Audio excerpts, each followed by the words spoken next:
시편 12편에는 특히 사람이 하는 말들과 하나님 말씀, 언약의 말씀, 이 흑도간의 7번 달려난 같은 그 신실하고 순결한 하나님 말씀을 대조해서 언급한 시편입니다. 물론 탄식시이고요. 탄식시이지만 우리가 계속 지금 살펴보는 것은 시편 3편에서 압살롬을 피할 때 지은 시와 그 상황과 상당히 맞물려서 가고 있다라는 그 느낌을 우리가 늘 갖고 지금 이렇게 보면 좋겠습니다. 물론 이제 따로 떼어서 하면은 또 다른 내용도 우리가 연결시킬 수 있지만 시편을 편집한 편집자가 왜 이것을 여기다가, 왜 탄식시를 여기다가 두었는가? 그래서 과거에는 그런 이제 역사적 비평이라고 합니다. 정황적 비평. 그래서 이 시가 기록된 정황이 도대체 뭘까? 이제 이걸 연구하는 것이 이제 역사적 비평이라고 합니다. 근데 지금은 조금 더 그것을 더 뛰어넘어서 정정으로서 왜 이것을 이 자리에 전체 구조 문맥 속에서 어떤 위치를 차지하고 무엇을 지금 나타내고자 하는가, 그런 쪽으로 이제 시편을 보고 있기 때문에 제가 그런 차원에서 앞에는 우리가 압살롬을 피할 때 지은 시와 맞물려서 같이 이렇게 보려고 합니다.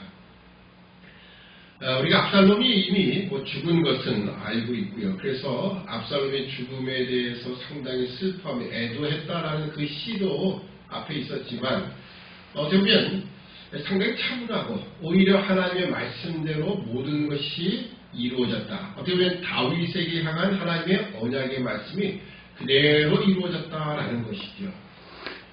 특히 예수 그리스도의 삶에도 똑같습니다.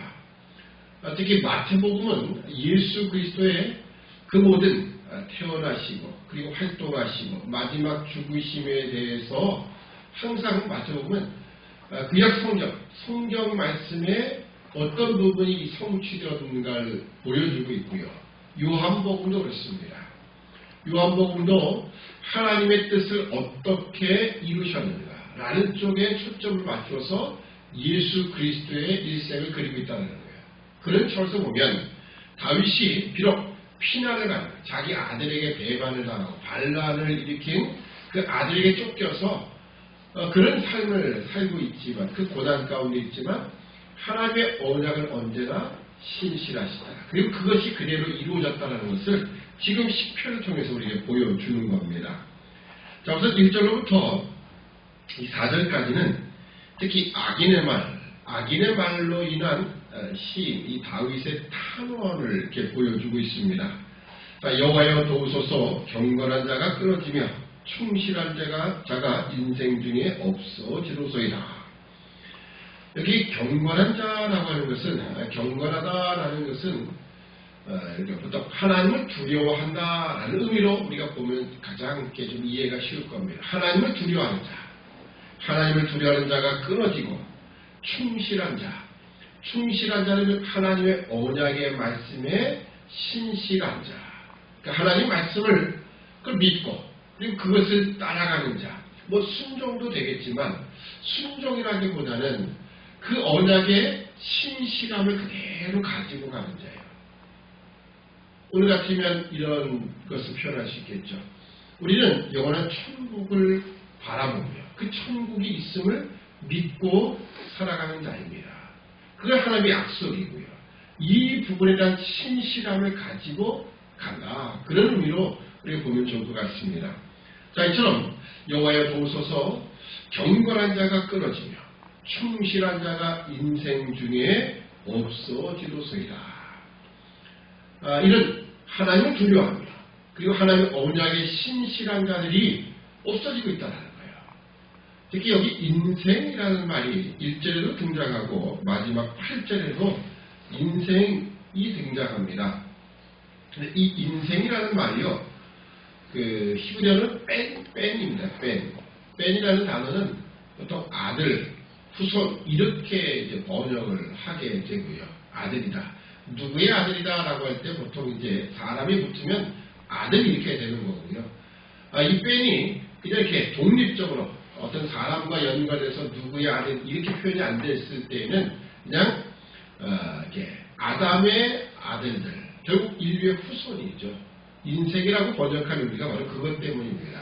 사람들 중에라고 하지만 그냥 사람이라고 하기보다는 아담의 후손으로서의 사람, 결국 인간의 죄를 가지고 원죄를 가지고 살아갈 수밖에 없는 그 모든 인생들, 바로 그 인생 중에 이런 경건한 자, 하나님을 두려워하며 하나님의 언약의 말씀에 신실한 자가 다 사라졌다라고 이야기합니다. 특별히 이렇게 기록하는 이유는 뭐냐? 그러면 지금 압살롬의 편에 서서 결국 하나님의 나라 구원운동을 대적하는, 다윗을 죽이려 하며 다윗의 왕권을 무너뜨리려고 하는 그 모든 자들, 이들이 바로 하나님을 하나님을 두려워할 줄 모르고 그리고 하나님의 언약을 전혀 알지도 못하는 자들이다라고 하는 것을 이야기하고 있는 겁니다. 그래서 이제 이런 이 하나님을 두려워할 줄 아는 자들, 그리고 하나님의 언약에 신실한 자들이 다 끊어지고 사라진 그 모습을 보고 하나님 도우십시오라고 고백을 하는 겁니다. 자, 2절을 보면 저희가 이웃에게 각기 거짓을 말하며 아첨하는 입술과 두 마음으로 말하노라. 이웃에게 각각 거짓을 말한다. 아첨하는 입술과 두 마음으로 말한다. 이 두 마음이라는 것은요, 우리가 보통 표현하듯이 저 사람은 그렇죠, 속과 겉이 다르다. 그러니까 양면성을 가지고 있는, 이중성을 가지고 있는, 인격의 이중성을 가지고 있는 것처럼 두 마음을 가지고 있는 거예요. 그래서 자기 욕심을 가지고 살아가면서 결국은 그걸 숨기고 이웃에게 거짓과 아첨하는 말을 해요. 근데 결국은 자기 욕심을 채우는 것을 향하여 가고 있다는 거죠. 근데 이것은 단순히 물론 모든 인생들을 향하여 그렇게 이야기할 수도 있지만 제가 보기에는 이것이 압살롬을 가리키는 뜻으로 하지 않았겠는가. 더 확대하면 모든 인생에 다 그럴 수 있다 하지만 특히 이 압살롬이 그랬습니다.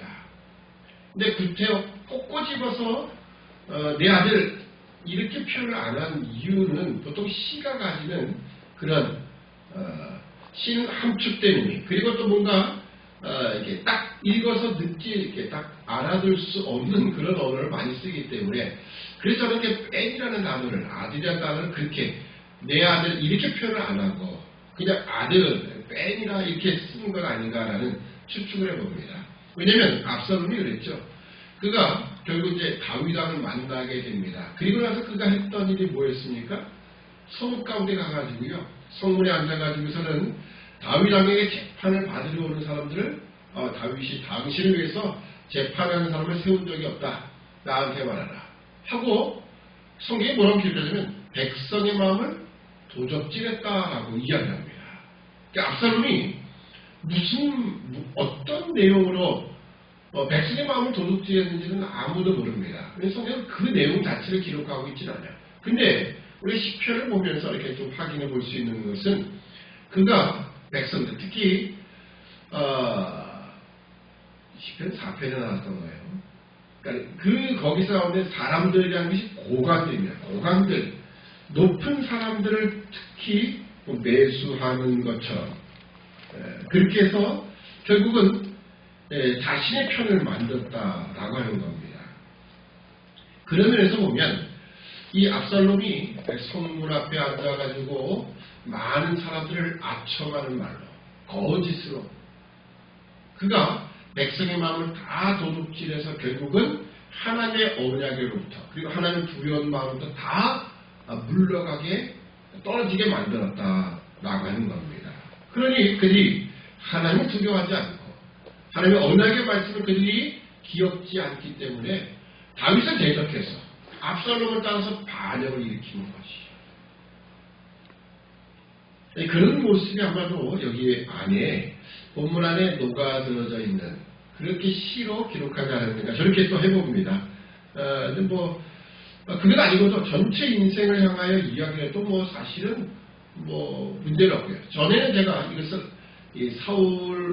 사울을 피해서 도망가던 다윗이 노성에 가서 아히멜렉이라는 그 제사장을 만나게 되고 거기에 사울의 목자장이었던 도액이 있었고, 그 도액이 결국 나중에 이 다윗이 지금 날뛰고 있는데 나한테 다윗 행적을 고발하는 사람이 한 사람도 없구나 라고 했더니 도액이 거기 나서가지고 이야기를 하죠.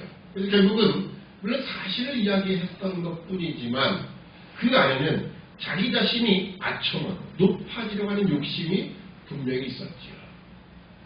사실 다윗이 왔다 갔다 그것만 보고해도 되는 거예요. 그런데 아히멜렉이 사실 아히멜렉은 알고 준 게 아니죠.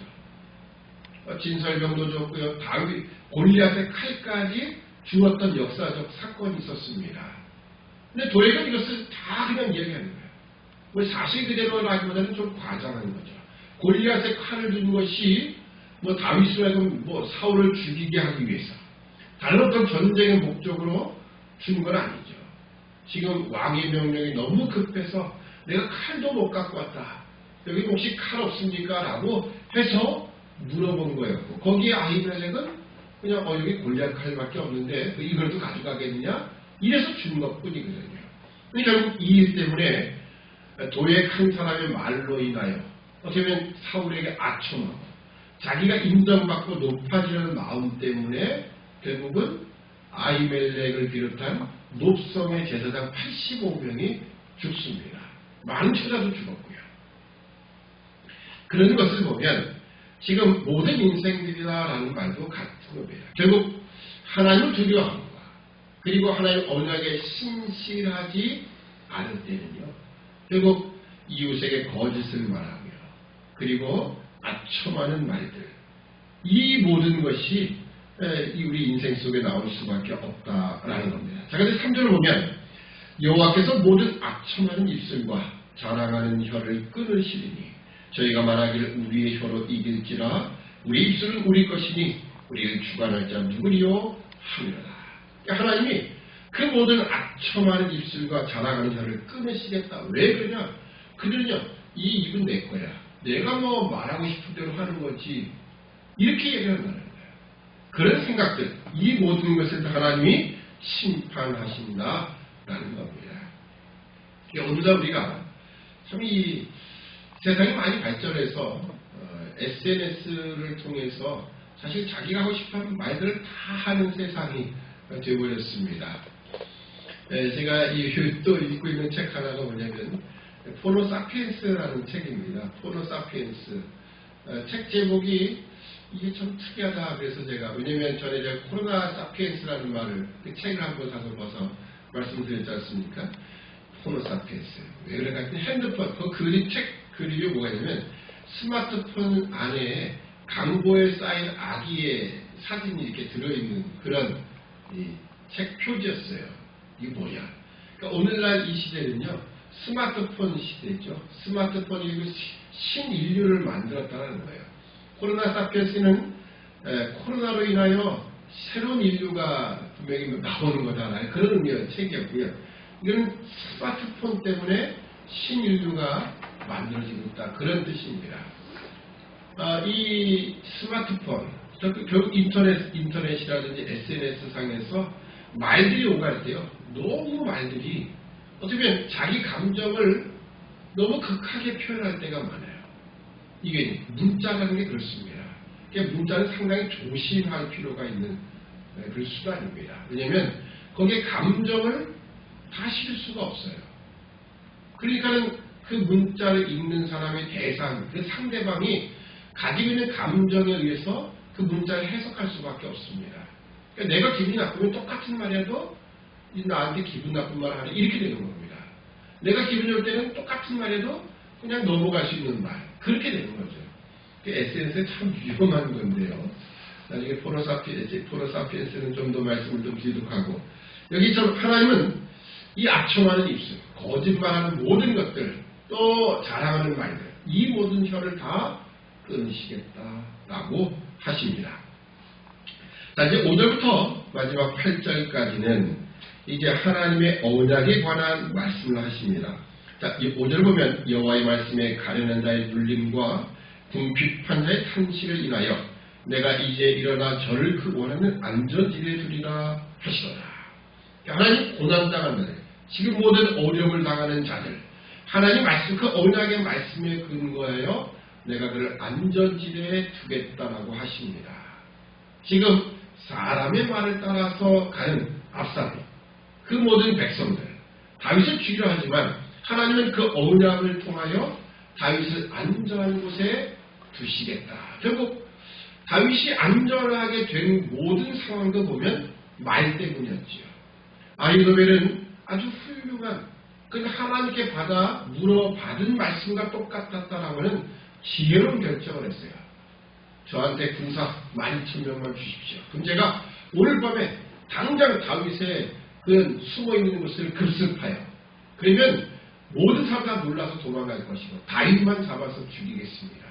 그러면 상황 종료될 것입니다. 그러면 백성들도 없고 다윗은 죽이고 그냥 안전하게 다 모든 것을 끝내겠다는 거죠. 자, 그런데 거기에 후세가 등장하여 엉뚱한 이야기를 하게 되죠. 무슨 소리입니까? 다윗이 그런 사람으로 보입니까? 다윗은 그런 같이 피난간 사람과 같이 잠자지 않고 어디 다른 한적한 곳에 동굴이라든지 아주 은밀한 곳에 숨어있을 터이니까, 만약에 우리가 그런 행동을 보였다간 다윗과 함께한 사람이 더 그냥 용맹을 발휘해서 가만히 안 있을 겁니다. 그러니 그건 좋지 않습니다. 우리가 온 이스라엘 다 동원해서 다윗이 있는 곳을, 성읍이라는 성읍 자체가 그냥 바다에 가다 강에다 던져버립시다.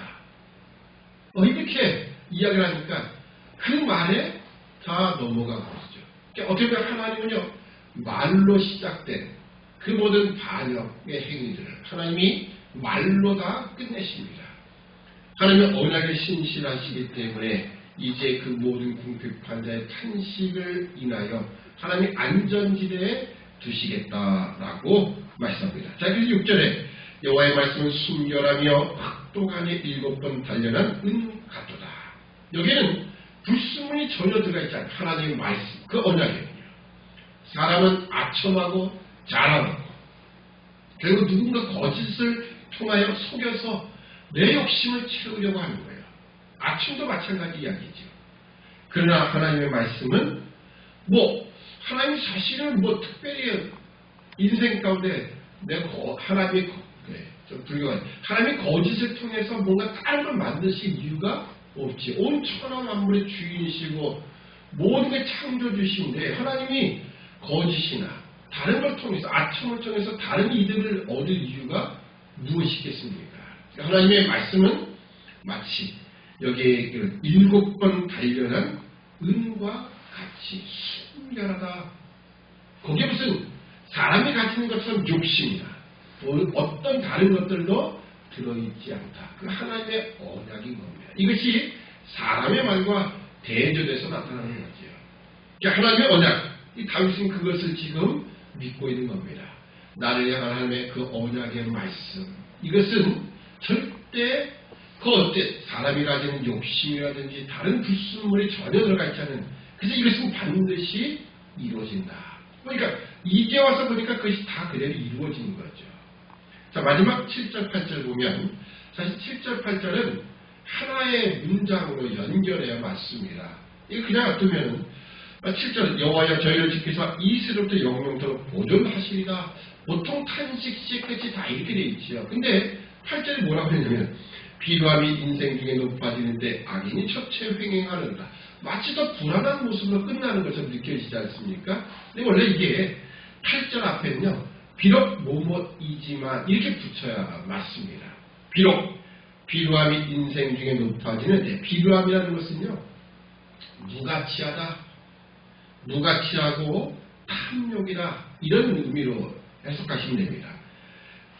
이 탐욕이 인생 중에 높아지는데 악인이 첫째 횡행하지만 여호와여 저희를 지키사 이 세대로부터 영영토록 보존하시리이다. 이렇게 끝나야 맞습니다. 근데 이게 성경은 이 접속사라든지 이런 문맥을 연결시켜주는 단어를 제대로 기록하지 않아서 사실 이게 좀 해석이 이상하게 되어버렸죠. 근데 그렇게 거꾸로 생각하시면 됩니다. 비록 비루함이 인생 중에 높아지는 때 악인이 첫째 횡행하지만 여호와여 저희를 지키사 이 세대부터 영영토록 보존하시리라. 아멘. 여러분, 우리는 과연 누구의 말, 사람의 말을 따라가고 사람의 말을 두려워하느냐, 결국 아첨하고 자랑하고 거짓하는 그 사람의 말을 의지하고 따라갈 것인가, 아니면 정말 순결한 동아리에 7번 달려난 은과 같은 그 순결한 하나님의 말씀을 우리가 의지하고 따라갈 것이냐. 오늘날 이 시대에 더욱더 그렇습니다. 물론 아직 신앙이 어리기 때문이라고 이해는 합니다. 근데 우리가 분명히 고난 훈련인 거예요. 이 고난 속에 내 자신의 모습을, 내 신앙을 점검해보고 앞으로 내가 이렇게 가야겠다는 결단과 각오가 있지 않으면 안 돼요. 뭐 우리 교회만 그렇겠습니까? 많은 교회가 그래요. 심지어는 직장에서 교회 가면은 사표 쓰고 가라. 교회 가려면 사표 쓰고 가라고 하는 거예요. 그래서 지금 우리 교회도 못 나오는 분이 있어요. 참 여러 가지 생각을 제가 갖게 됩니다. 물론 아직 믿음이 온전치 못하니까 그에게 사표 쓰고 나오십시오. 하나님이 책임지지 않겠습니까? 이렇게 하면 뭐 사표 쓰겠습니까? 저는 이런 생각해봐요. 과연 그 직장 안에서 자신이 가지는 위치가 도대체 뭘까라는 생각을 해봅니다. 예, 그럼 저 사표 쓰겠습니다. 라고 해서, 야, 정말 얘 사표 쓰려고 하네? 야, 얘 그러지 마. 좀 생각해보고, 뭐 잘 한번 해보면 어떡해. 이게면 그 직장에서 반드시 필요한 사람이겠죠? 근데 너 같은 사람 없어도 되니까, 너 교회 가려면 사표 쓰고 가. 이렇게 되는 거예요. 좀 그런 생각도 좀 해보게 돼요. 물론 다 그렇다는 얘기는 아닙니다. 아직 우리의 믿음이 연약하기 때문에 그럴 수밖에 없다. 그러나 분명히 하나님의 말씀, 왜 누굴 두려워하느냐라고 할 때는 하나님의 말씀, 하나님을 두려워하며 경건하며 하나님을 두려워하고 그리고 하나님의 그 언약의 말씀에 그 신실함을 기억하여 그래, 그거 하면 뭔데 하나님의 말씀 따라가 보자 라고 하는 그런 자가 필요한 시대가 아닐까. 저는 분명히 그렇게 생각합니다. 이건 우리에게 도전이기도 하지만 우리를 훈련하는 기간이에요. 내가 어떤 자리에 있는가, 내가 어떤 믿음을, 지금까지 내가 가진 믿음이 도대체 뭘까. 결국은 세상 것을 얻기 위한 한두 분일 뿐이에요. 뭐 더 나쁘게 얘기하면 취미생활 정도밖에 안 되는 종교 신앙생활을 했다라고 볼 수밖에 없는, 그런 사람이 한국에 얼마나 많았겠습니까? 많았어요. 야, 이 교회 큰 교회 가면은 이런 취미생활도 다 그룹별로 다 할 수 있어요. 도자기 하는 사람 도자기, 또 산책하는 사람, 운동하는 사람, 뭐 큰 교회는요 그룹별로 다 있습니다. 이 과연 이게 하나님을 예배하러 가는 사람인지, 그 안에서 예배하다가 만난 사람끼리 그냥 뭐 이런 취미생활도 맞으니까 하는 건지, 정말 저것 때문에 가는 건지 도대체 모를 정도로. 과거 지금은 이름을 바꿨지만 옛날에는 레포츠 교회라는 게 있었어요. 레저와 스포츠를 연합한 레포츠 교회. 아니, 교회 이름이 레포츠 교회니까 좀 그렇더라고요. 그래서 한번 찾아가 본 적이 있었습니다. 근데 지금은 이름을 바꿨어요. 지금도 저기 양평 쪽에 가면 그 사이클이라고 하라고 뭐라 그러나 다른 용어가 있던데요. 그 사이클을 하는 사람이 많거든요. 양평 쪽으로, 양수리 쪽으로 이렇게 많이 뭐 평일 주말 되면 주일 이렇게 막 사이클 타고 도로를 다니는 사람이 많습니다. 근데 그 중에 신자들이 있을까봐 그 교회를 세운 거예요. 그랬더니 실제로 많은 사람이 온대요. 자전거 타고 가다가 거기서 예배 드리고 다시 또 가고 이렇게 한답니다. 참, 뭐 이래저래 뭐 예배 드리면 낫다라고 생각을 하면 뭐 괜찮은 거지만, 정말 하나님 원하시는 것이냐라고 물어볼 때는 우리가 좀 깊이 생각해 볼 필요가 있습니다. 우리가 하나님을 두려워, 하나님 그 언약의 말씀, 그 신실한 하나님의 말씀에 나를 맞춰갈 것이냐, 아니면 사람이 많은 말들, 아첨과 거짓, 그리고 자랑하는 이 말들에 내가 결국 기울어져 그쪽을 따라갈 것이냐. 오늘 성경 분명히 그들은 하나님이 반드시 심판하십니다. 그 혀를 끊어버리시겠다. 그래서 하나님은 하나님을 향하여 오히려 그 궁핍한 자에 이른 자들을 안전지대에 두신다라고 분명히 언약하신다. 그걸 다윗이 경험했고 고백하며 이 시를 우리에게 증거하고 있는 겁니다. 예수 그리스도도 그 하나님의 언약, 그 신실한 말씀을 다 이루신 마지막 예수 그리스도께서 십자가상에서 운명하시기 전에 하신 말씀이 뭡니까? 다 이루었다. 무엇 이룬 겁니까? 하나님이 하시는 그 언약의 말씀들, 어떻게 보면 구약 전체죠. 그 모든 말씀을 이제 다 이루었다라고 머리를 숙이시고 돌아가신 거예요. 우리가 하나님의 말씀, 그것은 반드시 이루어짐을 기억하여 오늘 이 말씀, 특히 모든 탐욕으로 기울어진 인생 중에 높아지는 이때에, 악이 첩체 횡행하는 이때에 우리가 하나님 말씀을 기억하며 하나님 우리를 지키시며 이 새롭게 영광의 보존하심을 다시 한번 확인하는 이 아침이 되어야 할 것입니다. 기도하겠습니다. 사랑의 아버지 하나님, 은혜와 사랑을 참으로 감사합니다. 인간이 자신의 탐욕으로 말미암아 거짓과 그리고 아첨, 자랑하는 말, 이것으로 사람들을 또 두렵게 만들고 또 거기에 편성에 따라가는 사람이 많도록 해서 전체 이스라엘이 압살롬을 따라 다윗을 반역했던 이런 일들, 그래 하나님은 이 아첨하는 자와 자랑하는 자를 끊으신다라고 말씀하시되 오직 우리 인생들이 두려워할 대상은 오직 하나님 한 분뿐임을 기억하게 하시고, 이 하나님은 오늘 우리 하나님 택한 백성을 향하여 그 신실한 약속을 반드시 지키시는 분, 우리를 하여금 모든 환경과 모든 고난 속에서 우리를 지키시며 보존하시는 하나님인 것을, 이 언약의 말씀을 다시 한번 기억하며 이 말씀 따라 오늘도 하나님의 백성으로 살아가는 믿음의 백성 되도록 도와주옵소서. 감사하며 예수님의 이름으로 기도드립니다. 아멘.